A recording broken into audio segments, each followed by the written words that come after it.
Salut à toutes et à tous, ravi de vous retrouver pour un nouveau numéro de votre magazine Afrique Mag.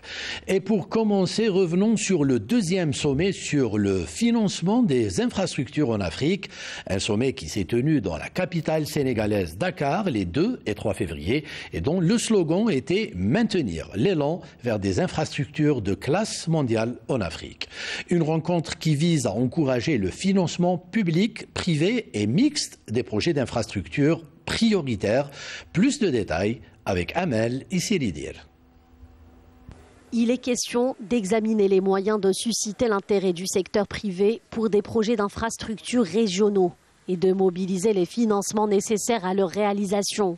Le deuxième sommet sur le financement des infrastructures en Afrique intervient sur fond de défis mondiaux découlant de la nouvelle donne économique qui impose à l'Afrique d'œuvrer à l'amélioration des infrastructures, principal levier de l'économie africaine, et d'agir sur plusieurs fronts pour mener à bien les projets de développement dans les pays du continent. Ce sommet ambitionne d'inscrire dans les recommandations les directives nécessaires pour accélérer le développement en Afrique, et ce, à travers la conjugaison des efforts de tous les pays africains, affirme le Premier ministre Ayman Ben Abdelrahman, qui a tenu à souligner la contribution de l'Algérie aux différents programmes de développement visant l'intégration continentale. L'Algérie a construit de nombreuses infrastructures d'envergure dans une démarche d'intégration régionale, parmi lesquelles l'autoroute Est-Ouest, la transsaharienne et des dizaines de ports, d'aéroports et de barrages qui constituent une plus-value pour l'intégration régionale et continentale. En février 2021, un programme de développement de l'infrastructure en Afrique a été adopté. Il prévoit 69 projets d'infrastructures prioritaires à réaliser d'ici 2030, accompagnés d'un plan de mise en œuvre et d'une stratégie de financement. Placé sous le thème « Maintenir l'élan vers des infrastructures de classe mondiale en Afrique », le sommet de Dakar vise à mobiliser des financements publics, privés et mixtes en faveur des projets infrastructurels prioritaires identifiés. Revenons à présent sur ce concours dont le coup d'envoi a été donné jeudi passé à Alger. Il s'agit de la 3e édition du concours Africa CIPSA Innov World 2023, organisé par l'incubateur Filaha Innov pour les porteurs d'idées et de projets innovants dans le domaine agroalimentaire, de la pêche et de l'aquaculture. Un concours dont le but est l'émergence de solutions et réponses innovantes pour faire face aux défis qui menacent la sécurité alimentaire dans le monde et plus particulièrement dans le continent africain impacté par la pollution et le changement climatique. Sujet signé Walid Yousfi.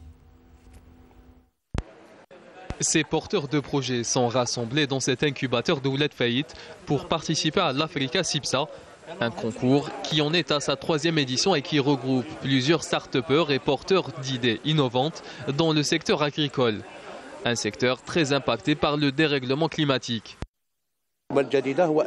La nouveauté dans cette édition est que nous avons mis en place un stand pour accompagner les porteurs de projets et les aider pour la création de leur entreprise et mettre en place des prototypes.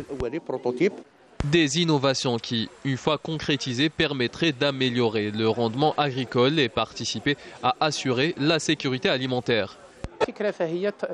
Notre projet concerne le développement et la valorisation des plantes aromatiques et la meilleure façon d'extraire leurs huiles.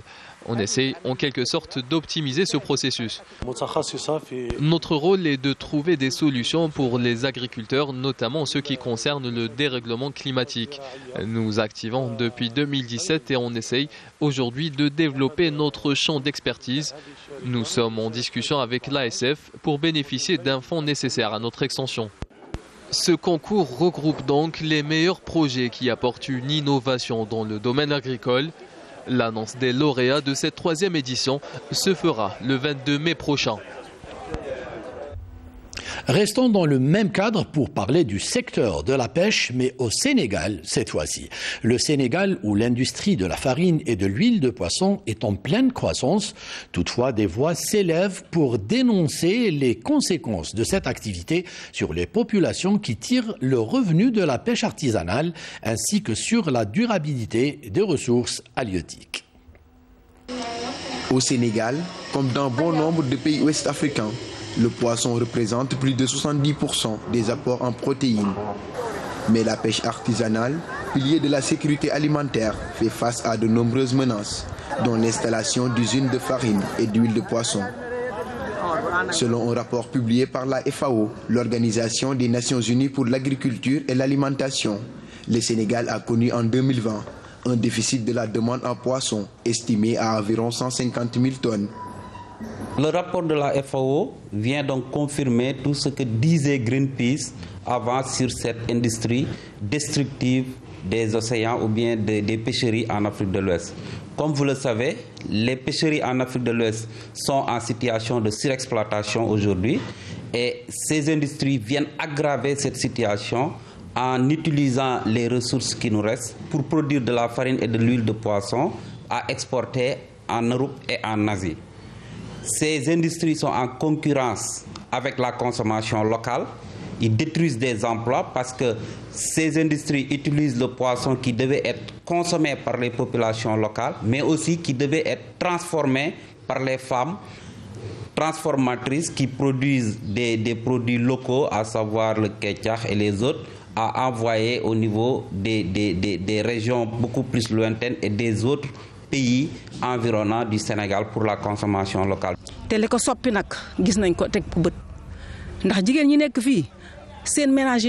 Les temps ont vraiment changé et tous ceux qui travaillent ici le ressentent.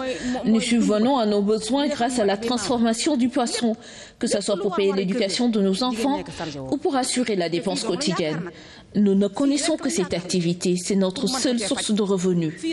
Et vous avez fait le constat, ici il n'y a plus suffisamment de poissons, rien du tout, à cause de l'usine de transformation de farine et d'huile de poisson. Elle nous mène la vie très difficile. Elle achète tous les poissons qu'on devait transformer. Ce qui nous révolte le plus est que leurs produits transformés vont servir de nourriture aux animaux et à l'aquaculture en Europe. Le secteur de la pêche sénégalaise fait face au cours de ces dernières années à une crise économique, sociale et environnementale sans précédent, avec des conséquences désastreuses pour les pêcheurs, les mareyeurs et les femmes transformatrices. En effet, le nombre d'usines de farine et d'huile de poisson augmente au Sénégal. Le pays en compte 5 selon Greenpeace. Ainsi, les campagnes de pêche à Kayar, Saint-Louis, Joal ou Kafountine, jadis fructueuses, deviennent laborieuses et moins rentables face au ramassage des bateaux de pêche alimentant les usines. La plantation d'unités de farine et d'huile de poisson n'est pas une activité illégale. C'est une activité autorisée par la loi.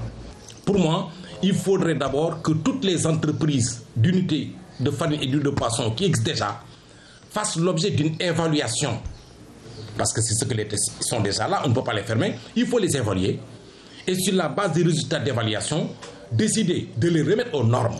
Ensuite, geler carrément, ne plus autoriser l'implantation d'unités de farine et d'huile de poisson pour des espèces surexploitées. À l'origine, la farine et l'huile de poisson étaient destinées à l'alimentation du bétail. Mais aujourd'hui, l'aquaculture en plein essor et dont la production a dépassé celle des captures de poissons sauvages est le secteur qui en utilise le plus. Depuis 20 ans, la production mondiale de farine de poisson est passée de 6 à 7 millions de tonnes. Pour celle des huiles, elle a progressé de 800 000 à 1 400 000 tonnes, soit quasiment un doublement. Nous allons maintenant vous parler de Magic System, le célèbre groupe de musique ivoirien connu pour ses chansons festives avec des titres comme Gaou, Bougez Bougez, Zouglou Dance ou encore Magic in the Air. Il ne s'agit pas toutefois de concerts ou de sorties d'albums, mais plutôt d'une action très louable, celle de la construction d'une école primaire dans un quartier défavorisé à travers la fondation qui porte le nom Magic System. La Fondation Magic System réitère son engagement en faveur des populations vulnérables. Elle vient d'offrir une école primaire à Elokro, un sous-quartier de la commune de Port-Boué. Une école de 6 salles de classe réalisées selon un modèle hybride à l'aide de containers recyclés, abritant une bibliothèque et des bureaux administratifs. L'école primaire publique Magic System vient réduire le trajet de ses enfants. Je dis merci au groupe Magic System d'avoir offert cette école. Je pense que ça peut diminuer la souffrance des mes enfants. Selon l'UNESCO, 6 enfants sur 10 ne savent ni lire ni écrire et 44 millions de personnes dans le monde sont analphabètes. Des chiffres évocateurs à l'origine de cette action de Magic System. En partenariat avec la fondation GMA-CGM, ils remettent officiellement les clés de cet établissement scolaire à Mariatou Kone, la ministre de l'Éducation nationale et de l'alphabétisation. Construire une école est certes une compétence des pouvoirs publics. Sans doute l'une des plus importantes qui leur incombe. Toutefois, en le faisant, nous contribuons modestement à soutenir les efforts du gouvernement en matière de développement et de promotion d'une éducation de qualité. Cette école sera donc mise à la disposition de l'État de Côte d'Ivoire pour permettre aux enfants de construire leur avenir professionnel et citoyen. Pour nous, c'est important. On est un groupe familial et aujourd'hui avec des vraies valeurs humaines. Et cette concrétisation, c'est de rendre heureux ces enfants, de pouvoir travailler pour les générations futures. Ce geste des Gaou magiciens vient accompagner l'État de Côte d'Ivoire dans la mise en œuvre de sa politique de scolarisation des enfants, l'école pour tous. À l'éducation familiale et communautaire succède celle de l'école qui ouvre de nouvelles perspectives à l'enfant. Une école inclusive, à la portée de tous les enfants de Côte d'Ivoire. Tel est l'objectif visé par l'État pour faire de cette institution éducative un instrument d'intégration dans la société nationale. Malgré les investissements importants de l'État en infrastructure, les besoins ne sont pas toujours comblés pour satisfaire les demandes des populations en matière de scolarisation. Ce sont au total 10 000 enfants scolarisés grâce aux écoles construites par la Fondation Magic System. 9 écoles et une maternité construite, plusieurs autres projets de portée sociale réalisés. La Fondation Magic System souhaite pérenniser son partenariat avec cette fondation à travers la réalisation de plusieurs autres projets, dont la construction très prochaine d'une autre école dans la ville de Bouaké. Voici à présent un bel exemple de courage et d'abnégation. Tania est atteinte de cécité, pourtant, elle refuse que son handicap l'empêche de travailler ou d'être une charge pour sa famille. Elle a décidé de se prendre justement en charge en choisissant un métier pas facile du tout, celui de kinésithérapeute. Elle se laisse guider uniquement par ses mains pour réveiller les sens des patients touchés par la paralysie cérébrale ou sortis d'un AVC. Tania est kinésithérapeute dans une structure privée de la place à Libreville au Gabon.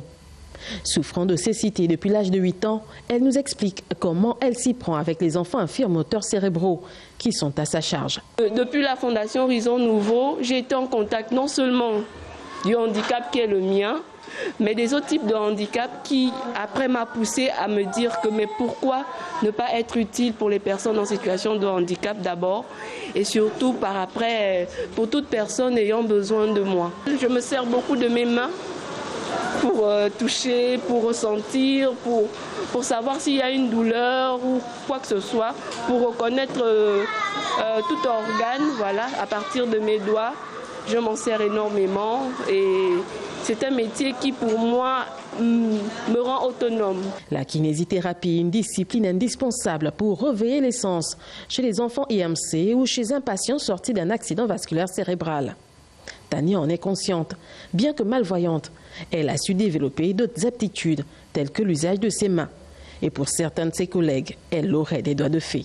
À cause de ma condition, j'ai dû développer des capacités, donc comment me déplacer, avoir des repères, comment organiser tout ce qui est mien, que ce soit à la maison, dans mon travail.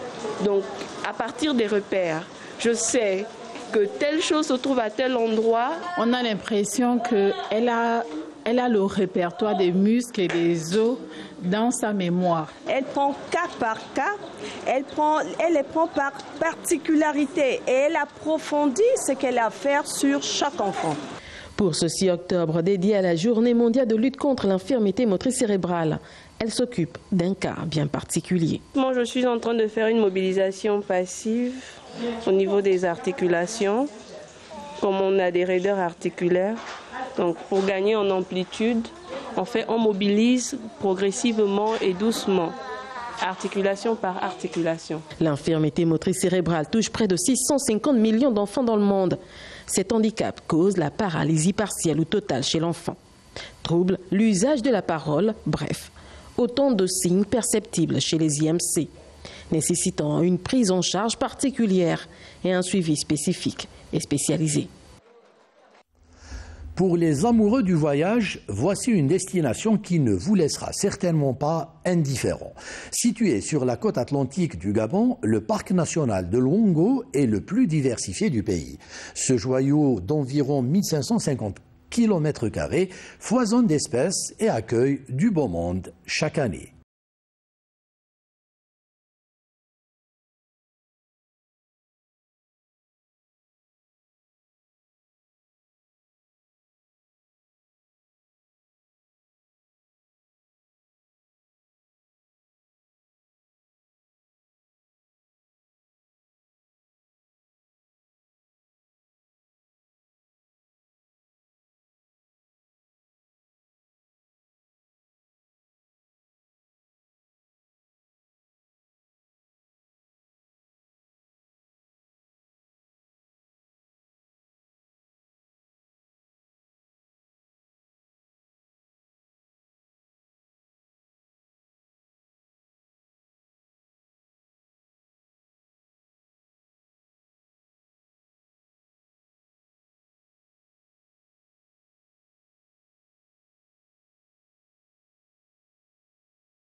Ici, c'est la croisée de la lagune et l'océan et la rivière Wanamole.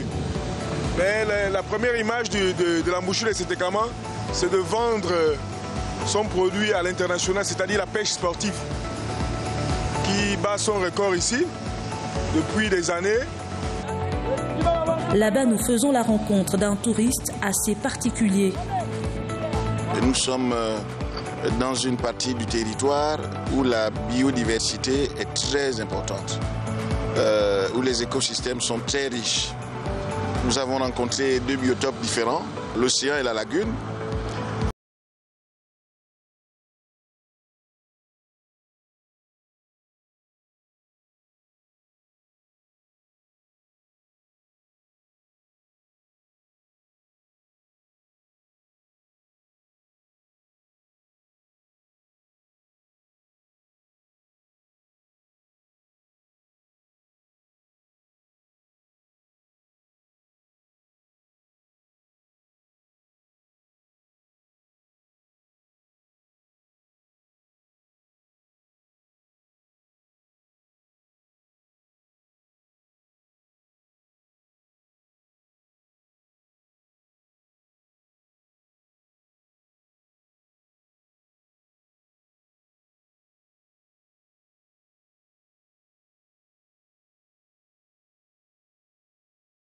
Bien sûr, on ne pouvait terminer ce numéro sans revenir sur l'événement qu'a connu notre continent pendant plus d'une vingtaine de jours. Il s'agit bien sûr de la 7e édition du Championnat d'Afrique des Nations de football. Indépendamment de l'aspect compétitif, l'événement a été une véritable fête du football africain. Retour sur cet événement avec notre ami Mokhtar Hammani. Tout a été impeccable, à commencer par la qualité des infrastructures mises à notre disposition, en passant par le niveau élevé de la transmission télévisée de l'événement et en arrivant à l'engouement populaire exceptionnel affiché par le public algérien.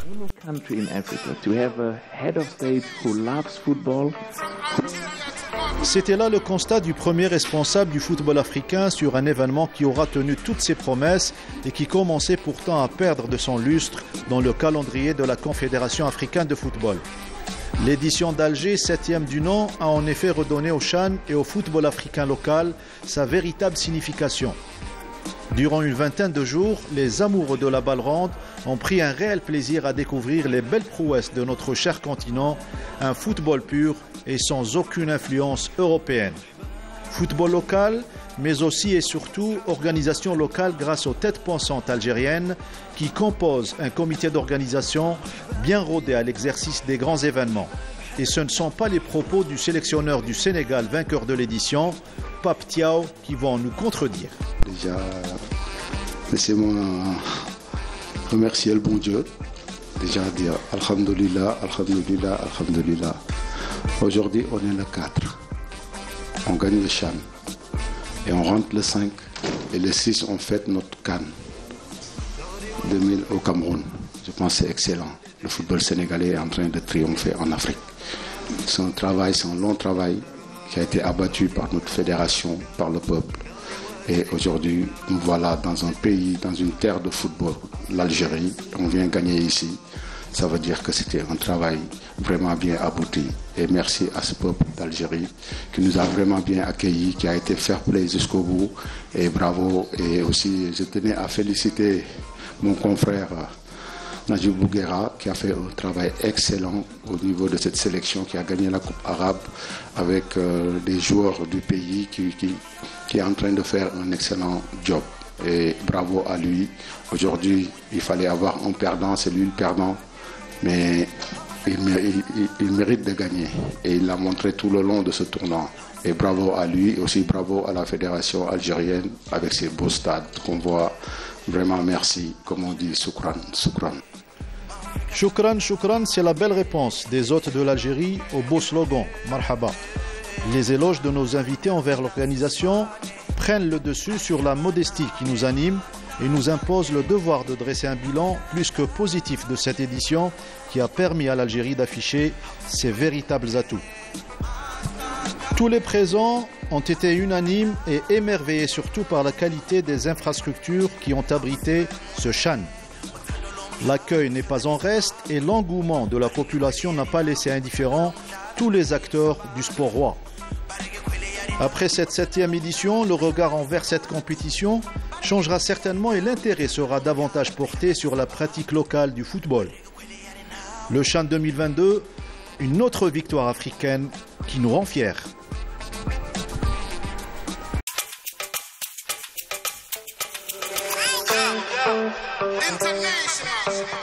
From Algeria to Auckland, you know how we do.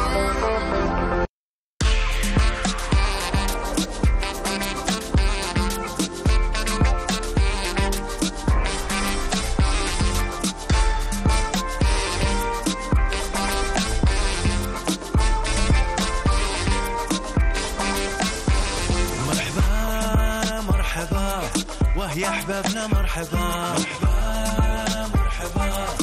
يا حبابنا مرحبا مرحبا مرحبا ويا اصحابنا مرحبا مرحبا ويا حبابنا مرحبا مرحبا بضيافنا مرحبا مرحبا بحبابنا مرحبا حلوا البيبان حلوا البيبان مرحبا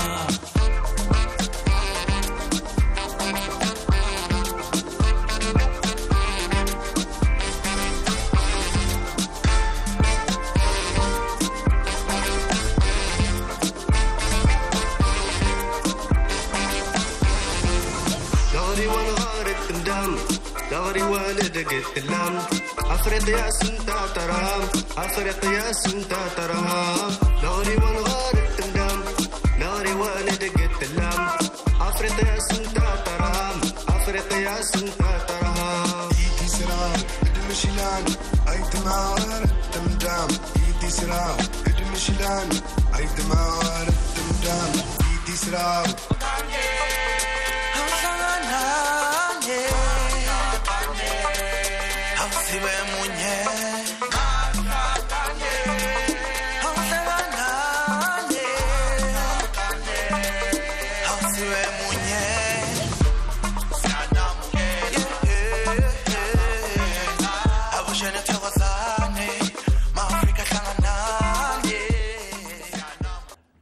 Voilà, ainsi s'achève donc ce numéro de votre magazine Afrique Mag. Nous vous donnons rendez-vous dans un prochain numéro. Je vous souhaite une excellente soirée avec le reste des programmes de Canal Algérie.